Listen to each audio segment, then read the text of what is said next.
Hello and welcome to the Nonsense Chronicles. As always, I am Doug Sashery, and I am joined again and to the right. Rob Mendiola.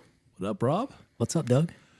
Man, just a double duty Sunday. Yeah, I'm happy about that. I am too. I had a. I love doing these. I did too. I bet I could count on one hand, maybe with two extra fingers, the times that I've slept 8 hours over the last 2 or 3 decades, and one of them was last night. Well, good. Yeah. You look pretty fresh today. I am ready to go. On the way in, I listened to some Zebra from their self-titled album, 1983, which I think is one of the best albums ever. Of course, they're from Louisiana. I'm a little biased, but no, they are. I didn't know that. That's cool. Have you ever listened to that? Yeah, I've listened to them before. Yeah, that band is. I didn't know they were from Louisiana. Yeah, Very cool. Well, they broke and then they went to New York and basically played that scene before like bands would go to L.A. Later on in age. But they went before that. They went to New York a lot with what's Dee Snider? Dee Snider. Yeah, what's his band? Twisted Sister. Twisted Sister. Yeah.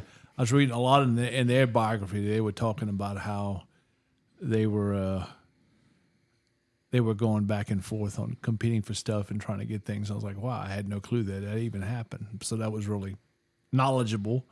But anyhow, Very cool. Anyhow, today we are joined by the Harrises of Harris County. Yeah, we are.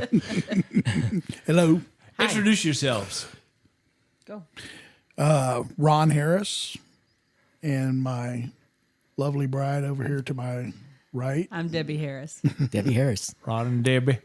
And Ron, tell us what y'all do. What y'all down doing these days? I'm a mad scientist, and I'm in my 99th week of trying to take over the world. You got this. Any luck? Not much. Doesn't seem to be going well. I basically my day job. I work for oil traders, so Cool. it's sort of boring, but like it's what I do. I'm paid to argue for them, so I'm a contentious person. But for fun, y'all do music, right? For fun, We do. we And do music. we do. Kind of what brought music. y'all today. Now, yeah, and wait, you said you were a trader, not like Benedict Arter, you're not a traitor. Not No. a traitor, but I work Okay. for traders. Yeah, trade it with no I. No, I Trader and a D and the ER. I got you. And so, what do y'all do by night? What's the secret thing? They transform into. We do. We have a cover band that we play in just to for fun, and called Side Piece, and we play a lot of local venues and stuff around Houston and Galveston, Pasadena, New Caney, Metroplex, everywhere. You yeah, betcha. pretty much. And then we also don alter egos, where we perform as a Rob Zombie tribute band called American Witch. Which is very cool. You've seen us, Rob. Oh yeah, yeah. We've done a show together. Yeah. Yep. I think it's very My shocking. band loves y'all so much. Well, you guys are great, man. And thank you. I got to tell you, the first time that we played that show together was probably the second or maybe third show that we had ever done. And after you guys, we looked you guys up and online. I go, oh no, man, we got to follow these guys, or we got to be in front of these guys. It's such a complete different thing, though. You know. Yeah, Like- because it's not competition. It's, It- like, it's cool. not. And It's like I music get to shouldn't watch be- my friends, and Yeah. then I get to do my thing. yeah. So Y'all yeah, tear it up though. Y'all do so cool on that. we have a lot of fun with it, and a lot of I've gone to see a lot of tribute bands here in Houston and in Austin and Dallas, and we played extensively some of those clubs that are not in Houston, and it's surprising that we have, I think here in Houston we have one of the most diverse musician groups or conglomerations here in Houston, and some of the tribute bands that we have are just absolutely off the chain. They're just awesome. And then there are some where they get lost in this this realm, I think, where you can be a tribute band, which means that you need to try to look and try to sound like the band that you're trying to emulate or trying to tribute. And then you have some bands that, they wear the same clothes that they were, wearing when they changed their motor oil that day. And then they get on stage and they want to emulate another band. And basically they're great musicians, like I said, but, in essence, they're not really a tribute band. They're more of a cover band that only plays one band's music. Yeah, they're not going the whole. Yeah, they're not going taking the it whole distance. And if you're going to be a tribute band, I believe in taking it the whole distance, which is the premise. It makes a big difference. That we tried to form whenever we did American Witch. We wanted the costumes to be exact. We wanted the music to be as exact as we could make it, as our musicship would allow us, and we wanted the stage wherever we went to emulate the Rob Zombie experience from that era. So y'all bringing out props and stuff. Oh, absolutely. So I think that's really smart because there's I have some friends that don't like covers. I love covers and tribute bands, but the difference between a cover and a tribute band, a tribute band has to be as close as you can get on so many aspects of that band, with the appearance. Right. Man, if you can add stage stuff, that's even better. A lot of bands don't do that on there, but a tribute, the more you can lean into it, because, I have friends that, especially on bands that are up and coming and working different scenes. I have a buddy in Dallas that he's been in different bands. Now he is the drummer for Lillian Axe. Now he has been a couple years, but it's funny. He was in several bands. This guy has MS, man. He lost his damn sight. Like, he would never know it in his drumming. But he would play in all those bands, and he would go and they would play maybe 4 to 5 dates around the country or in Mexico with this tribute band called Blades of Glory. It's a Bon Jovi tribute. And trust me, tough gig. Well, trust me, they make more money easily than he does on any other band. And I'm talking about like 5 or 6 bands combined. Yeah, just on those shows, they'll fly them in around the country to do it. Wow. Yeah, a lot of these tribute bands, they are really taking it to the utmost professional. Even some of the cover bands, like, you look at Velcro Pygmies, they've been around for such a long time, but every city that they go to, and they go to a lot of different cities, these people, they have diehard fans that follow them from city to city, and basically they're a glorified 80s cover band, but they take it so serious, and their stage show is such that when you go to that show, you can squint and swear you're in 1985. Transports you. Yeah, Exactly. for sure. It's a whole experience. There's a guys I know out of Louisiana, a band called L.A. Rocks, and they focus on that 80s, just the same as the Pygmies do. And it is, you have some like the Molly Ringwalds and some other ones that have just, they've made a. You've seen the Velcro Pygmies? I'm sure I have. Before. Wildcatter has them quite often, I think. Yeah. I've seen them. Yeah. And because just come across that, nonstop. And, but yeah, that's, when you're dedicated to your craft like that, then you're selling a certain image, and that is pretty cool. Those elite 80 ones or even some 90 ones that are not band specific, but they go in as far as they go very deep into that culture of at that time, which is really good, Yeah, and it helps, like for us being a Rob Zombie tribute band. Now, Rob Zombie was a little bit of a touch and go type tribute band for us. Now, I love it. She loves it. But whose idea was it?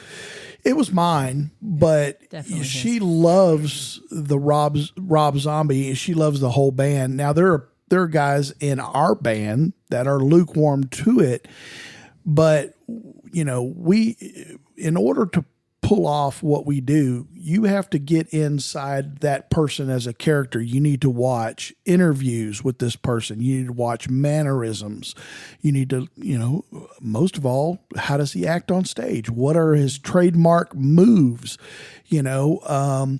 What is John Five's rig rundown? What kind of guitars is he playing? What's he playing through? How does he make this sound? And all of those things are research that you must do to form a good tribute band before you play a note. Let me tell you, turning me into Rob Zombie, that's a trick. I mean, It works though. it is I totally dig it. unexpected. And you really weren't in bands before, right? Is that true or not? Many years ago, I was in one of his bands, Okay. and then the band didn't really go anywhere because that happens with bands. And Yeah. so basically, I'm just the drum roadie and the drum tech for him. Don't let her most fool of the you. Time. No, She's a beast. She is a beast, and Yeah. she has her chops. And I catch her in the house. She'll be doing dishes, and she'll be taking plates and cups and stuff from the dishwasher and putting them into the cabinets, doing all of her Rob Zombie moves to practice that up. That's awesome. I mean, and We you need got, video cameras in your kitchen. and you need to actually be able to practice that stuff. I Yeah, mean, and you do great on stage too. Yeah. Well, it was really my biggest struggle. Our first show, right? Somebody videoed part of it, and when I watched it, I'm like, "Oh, look! I look like a girl doing Rob Zombie." And I had to learn. And sometimes you'll see it on stage. If I forget, I had to learn to move in a more masculine fashion Yeah. because, hello, I'm a girl. Yeah. But and so that's the struggle, and so that's what you see me doing when I'm doing dishes and stuff. I have to remember to move in Yeah. sort of a more deliberate. Like you're killing it. Yeah, exactly. And because he's very like that on stage, and he takes up Yeah. a lot of space, which is funny because when you're in a cover band and you're used to playing small locations, you're Yep. used to trying to take up as little space as possible and Yeah. not get in anybody's way. And I have to remember to take Yeah, up all two the steps room. back and you're hitting the drum, right? Yeah, exactly. Kick. it helps that she was a theater kid okay. in high Very school. So, she does help. got all that theater background and, Get and that stuff. spacing right. Yeah, It does yeah. help. You have to be not afraid of the stage, so you have Yeah. to be able to, because when we play a bigger venue, I have to remember to take up all the Yeah. space because I'm very accustomed to staying in my little box. Yeah.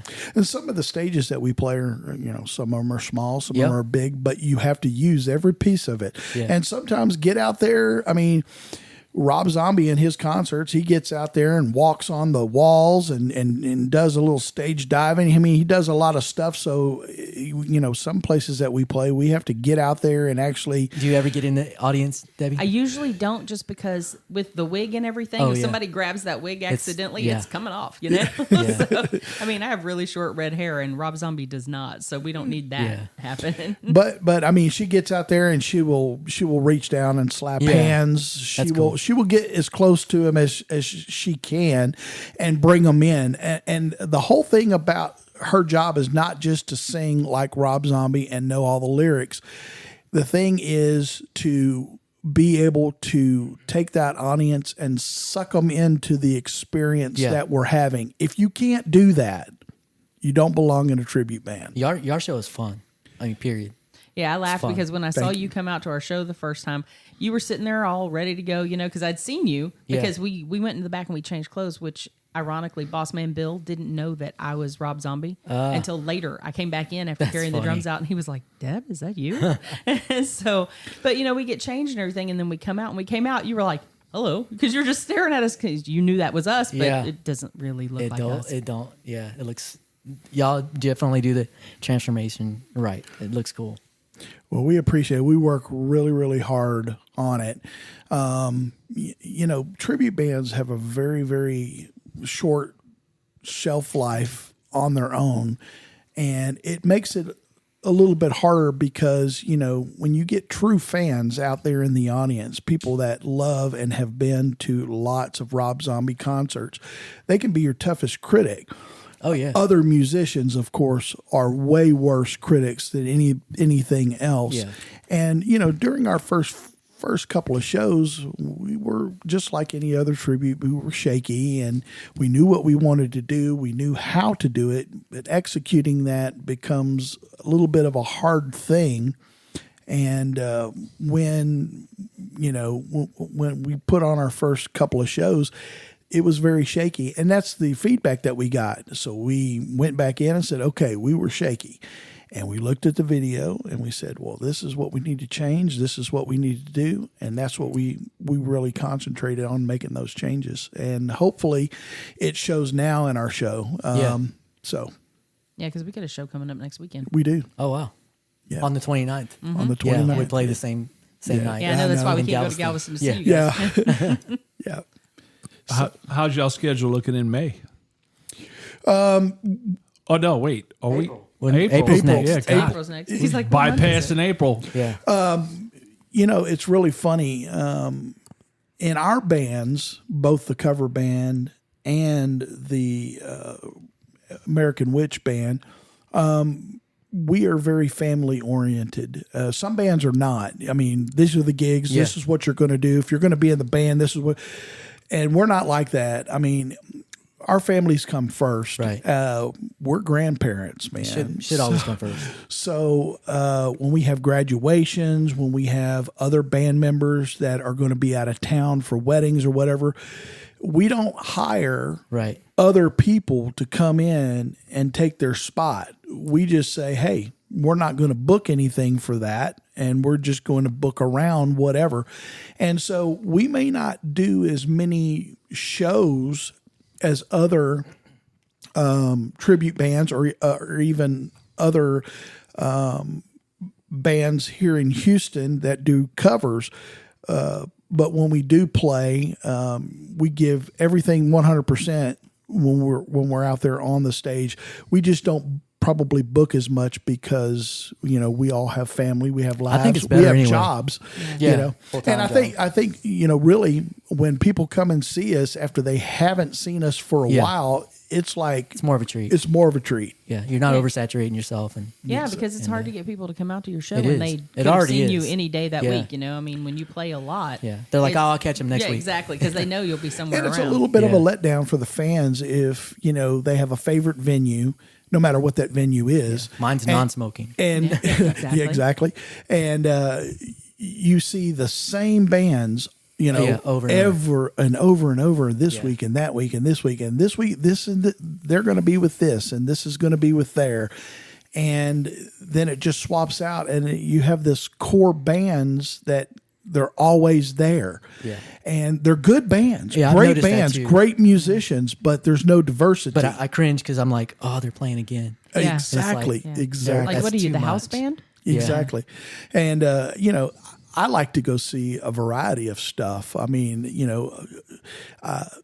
one of my favorite bands is the Guillotines, which is a punk band, but they really tear it up, man. And I love the Guillotines. So I like to see a good punk band or a new wave Check band. out 30-foot fall for punk band. 30-foot fall. Yeah. I went to check another out, Rubio Cisneros, the bass player, Oh, yeah? went to Fonville. Oh, really? Yeah. check out We're everywhere. 6 Foot Hick. We're everywhere. Check out, if you have YouTube, put in a 6 Foot Hick. Okay. And check those guys out. Those guys are just murder, man. Yeah. They are. Yeah, they're the good. original 30-foot fall guys, they all went to the schools in our area. Yeah. In the north side. Cool. Yeah. And they're still going. They're still playing and still making music. So I'd love shout out to them. I'd love to see a tribute, a Triumph tribute band. Oh, that'd be awesome. Yeah. That would be awesome. The only person in the Houston scene I think that could pull it off would be Ken Hill, but he does different thing. Yeah, I Yeah, think he's a beast too. As yeah. a 3-piece, you'd have to be a really Yeah. powerful 3-piece You to would. do that, and you'd have the vocals would have to really really be be there. on. Ken Hill can do that. Yeah. Kenny Yeah. is the one guy I think in this area that I know of that could do it. But Man, there's some really good talent out there, though. Yeah, There but is. I mean, It's but crazy it's not how that. But you talented. have to have that voice just right. Yes. Yeah. and he has that. Yep. It wouldn't be an easy feat, that's No. for sure. No.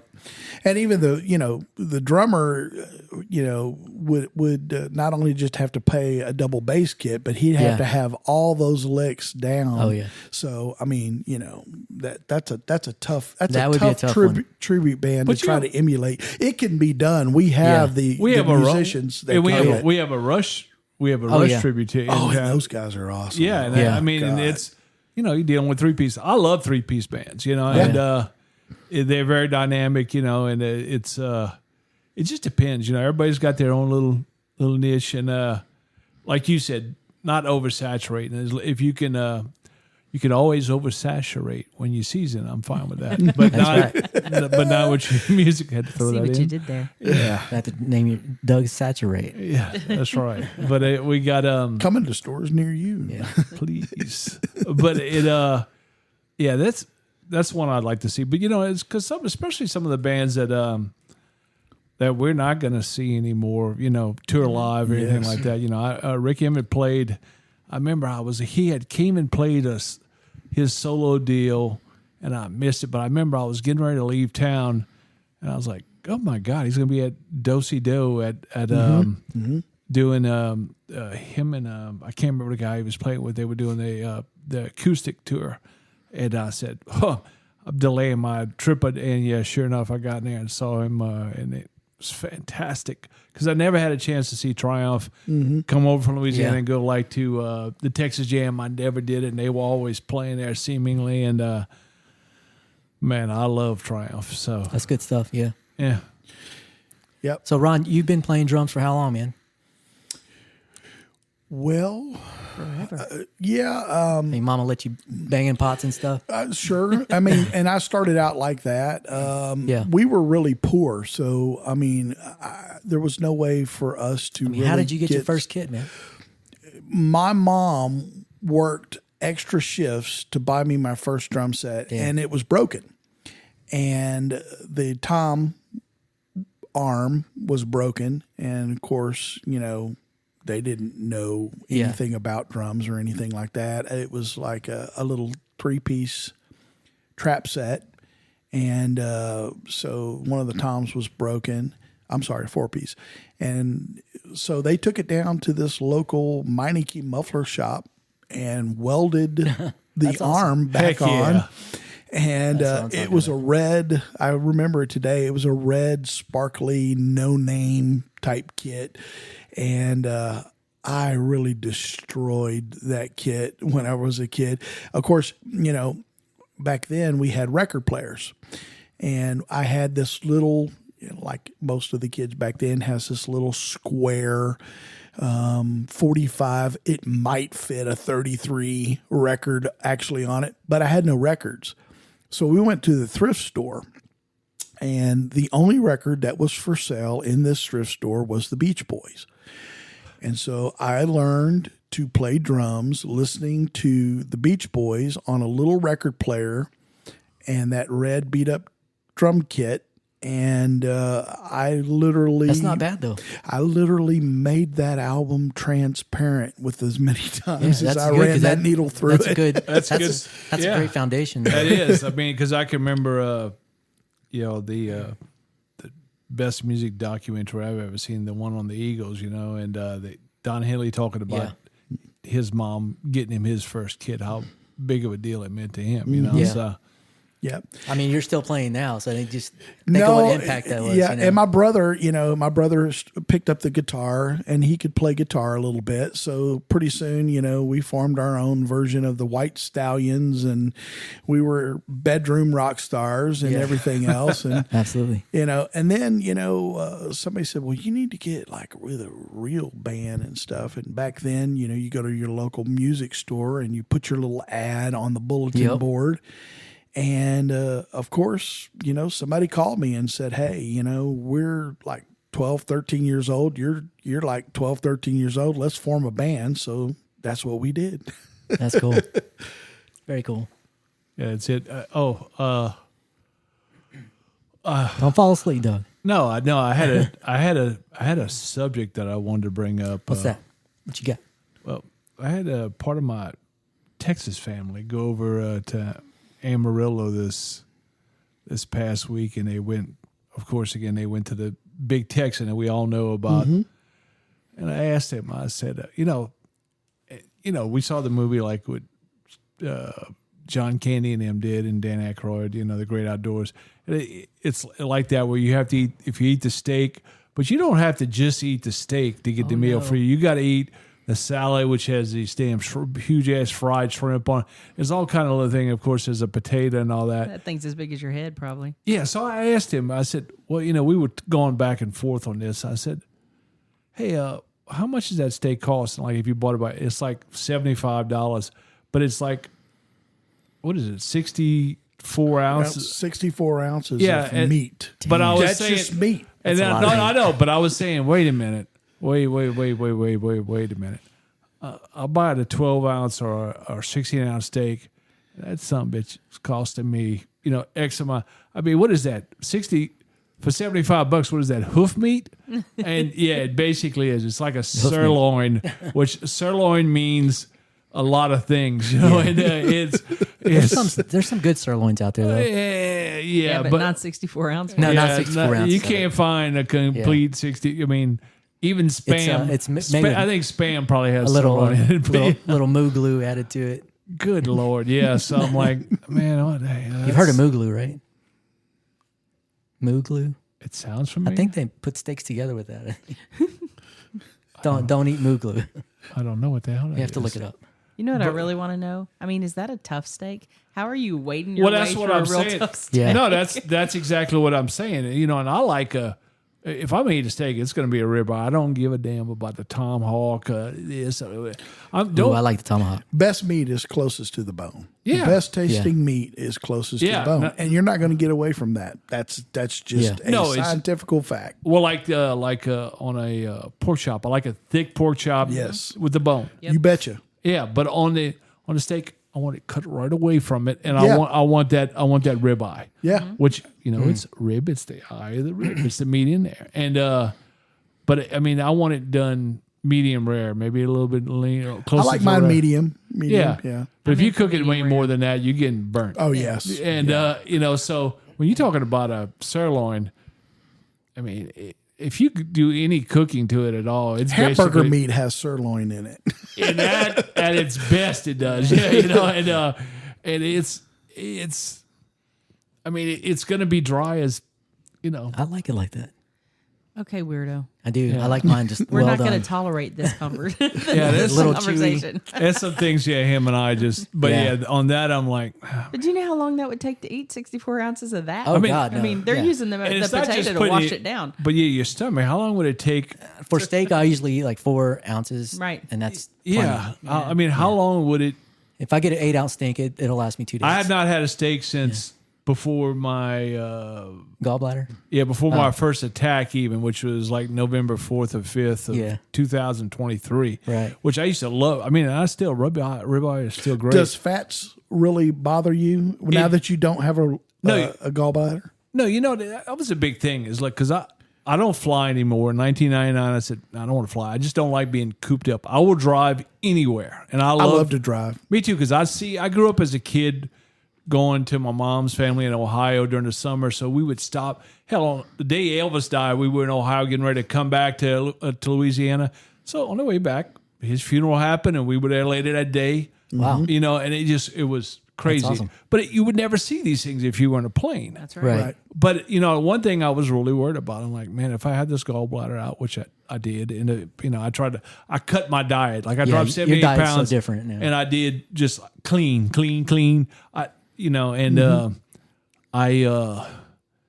I was really worried about like, oh, what if I eat food? I might have to run to the bathroom 4 seconds later. And no, it has not affected me in the least bit like that. But the only reason why I don't eat steak really, and it's not that I wouldn't now. Rob told me that once I changed my food, you're not going to like this as much or this. Yeah. And he was right. I actually thought Rob was full of S. Yeah, When everyone does. when he told me that, I said, "Oh, that's bullshit. I'm gonna like what I like. You can't make me. But it's true. Once I changed the way I ate, It becomes a habit. yeah, more it so. does. I mean, You don't even have to think about it anymore. there's an app I use and it's called Lose It. And it's not because, it's making me lose the weight. I lose this weight, I lose that weight. And I worked out when I had my test done, a doctor had prescribed me the shot because I wasn't losing weight. I had put on all this weight, since my early 30s, late 20s. And I worked out consistently. So like when I went in once and it goes, well, let's run an EKG on, every November I do a physical. And he goes, well, this sounds a little weird. Let's do it. So I did the heart test and all that. And like, I was like, wait a minute, is something wrong with my heart? And it was going to take like 2 weeks to go in. Like, look, I want to know yesterday. I don't want to know if it's something wrong with my heart. Well, luckily I had a friend, Rob Bryce, who was the singer of 12 Years Driven.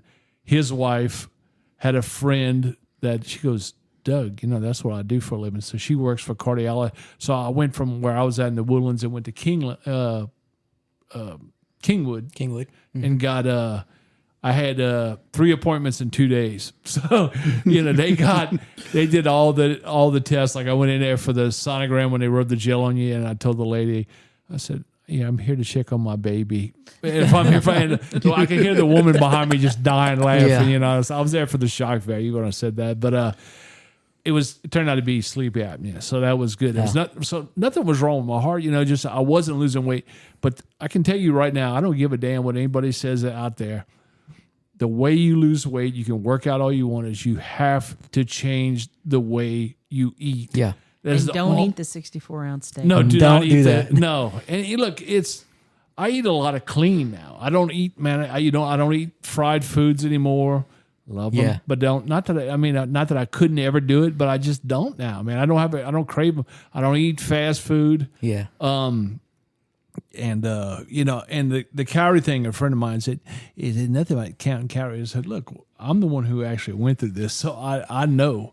And Yeah, to me, I don't know how you count calories. That would drive me nuts. to me, well, let me explain this to anything that I do that interests you, wants to draw me in, just like any of us.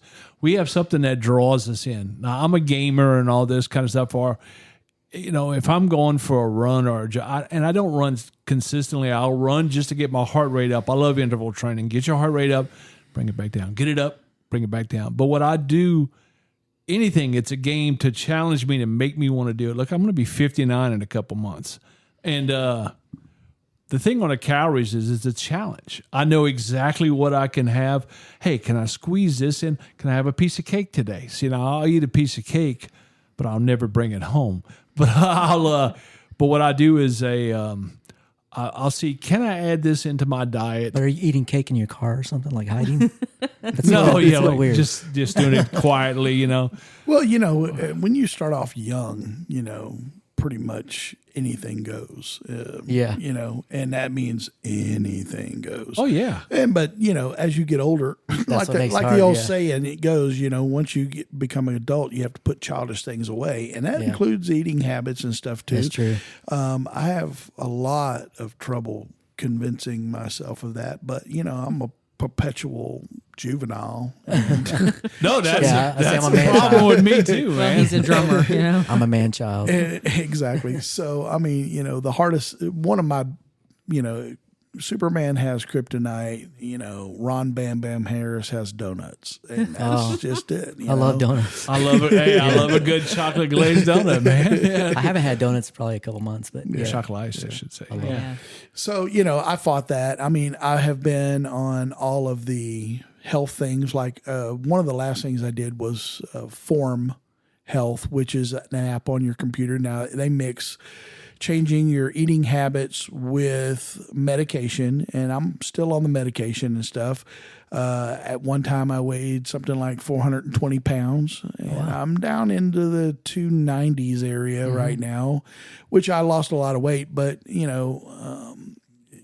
it's That's one a of huge those drop, man. It's one of those battles, though, that no matter what, you're going to die of something.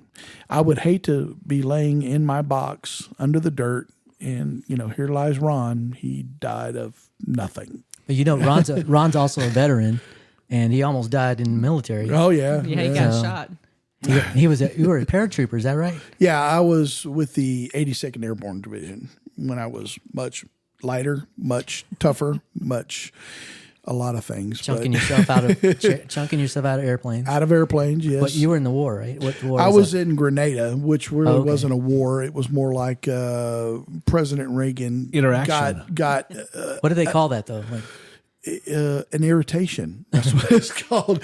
America got irritated Was that with Cuba. 1983, I believe? Yes, Wow. it was 1983. I was very, very young, and Yeah, you were real young. we helicast in to take over the airport, and they were shooting at us through the helicopter with 50 caliber machine guns and various small arms fire, and those guys were serious about keeping the airport, and we were serious about taking it back. And so I had a round that skipped off of the tarmac and spun me around. My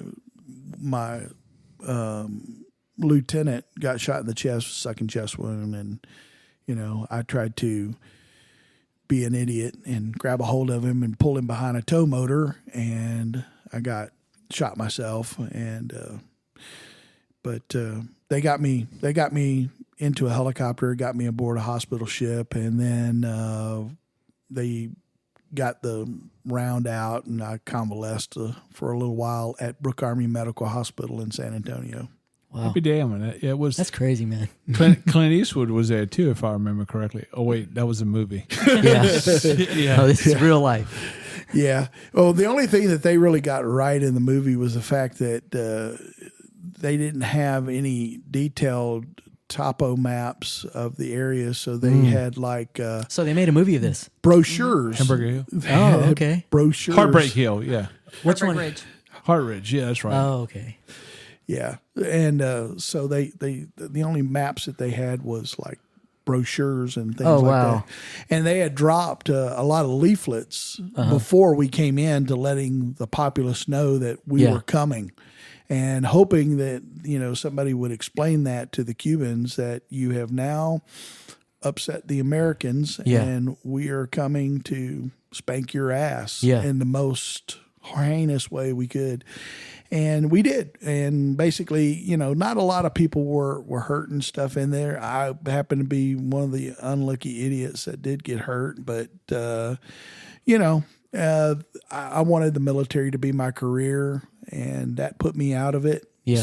But, I look at it back now and think to myself, I don't know what that life would have held for me, but I have a very much vivid and much richer life now, that since it Yeah. all panned out how it did, which is how it's supposed to be. Yeah. I try not to dwell on it too much. That's good. I watched a lot of my friends get hurt and stuff like that, which nobody likes to see that. And but the stupid things you do, stupid young man tricks when you're young. We pay for them later, don't we? Yeah, we do. Every time I get out of bed, it sounds like a bowl of Rice Krispies going off. Damn. And I have to actually crawl on my hands and knees to do my morning constitutional. You'll hear him walking through the house. Jump out of a plane, they said. It'll be Yeah. fun, Yeah. they said. Damn. I I had cannot a- imagine that. I had my mom's brothers, both of them were paratroopers in Korea. Oh, And, man. Yep. Yeah, one of them got shot in the gut, and that was in the days before Oh, man. they knew he was shot, but they didn't know. Like, it was like 2 or 3 weeks before they realized he was at Walter Reed Hospital or whatever. Wow. They had already come back. Yeah. Yeah. Dang. This will be out afterwards, but this next Saturday when y'all play too, it'll be veterans. It'll be remembering Vietnam veterans. Oh, Right. yeah. Right. Yeah. Awesome. Yeah, my dad was he was in the Navy, but he was a door gunner on a chopper. In Now, Vietnam. In Vietnam, he Yeah. started out in one of the river boats, and he didn't like it, and so he thought he was getting a cushy gig because he was a gunner on one of those river boats, Yeah. and he thought he was getting a cushy gig by being transferred to the helicopters.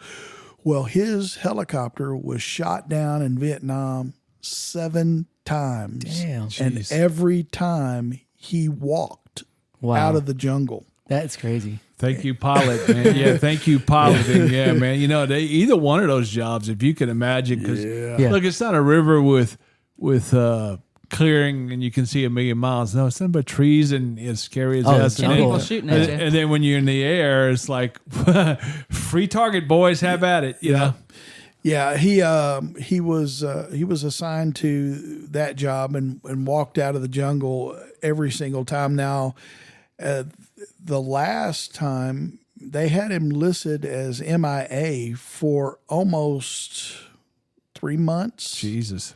Yeah. And so it took him a good while to get himself. Yeah, my out. dad went through the same stuff. Yeah, it's tough. I mean, these guys are a different breed. Just like Absolutely.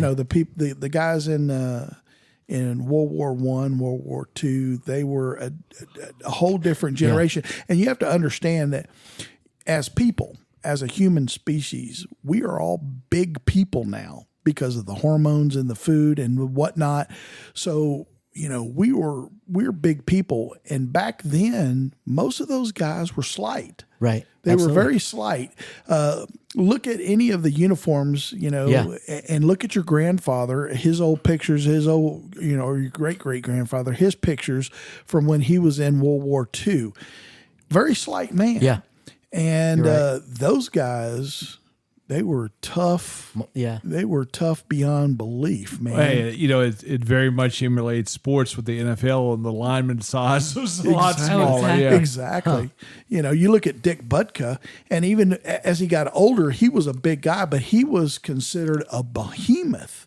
And now every single guy in the NFL is Yeah. bigger than him. Yeah, the safeties and corners are bigger than that. Yeah, no. Yeah. That's true. But Corn fed. do you have any social media that you want to promote or anything like that? Well, I leave all that up to my wife, and she is horrible I with am it. the worst. But I would Y'all be do pretty good because I do would see be. y'all out. You see your presence. Yeah. So that's good. We try to do flyers and stuff, but I picked a social media, and I just kind of stuck with it. I didn't go your whole Twitters and your this and your. I'm pretty much a Facebook dude, and she has us all over. The gram? Are you gramming? Yeah. Yeah. Yeah. We do. Poorly. I'm gramming poorly. And actually. who are your other members in your bands? Real quick. Mike Wolf or Roger Wolf. He is. I don't know where Mike come from. Sorry, Roger. Roger Wolf. He is our lead guitar player. He's a beast. Yeah. He also does the character of Roger Five. That's right. And then we have Jose Taran, and he does our Piggy T. Yeah, he's Piggy T for us. But he's also the bass player for Side Piece. So all the guys in Side Piece are Are also- actually Yeah. the players in Yeah. American Witch, which helps out a lot because we know those guys. Scheduling. We play with those guys, and the scheduling is easy. Yeah. Yeah. So It seems like y'all have good chemistry. We do, yeah. It's very friendly. That's good. There are a lot of bands. I've been in a band before where like we had a rotating bass player in this one band because we just could not Yeah. get a good chemistry with them. So we really like these guys. But we do actually have social media. We have a Facebook page, Side Piece Band. It's like a Side Piece dash band. I don't know why. But we also have a group, and I don't know how that happened. I think Wow. the two of us were creating things at the same time. Yeah. So we It ended could up happen. so we ended up with a Side Piece Band group, and our Instagram is Side Piece Band HTX, I think. Okay. Okay. Very cool. Yeah.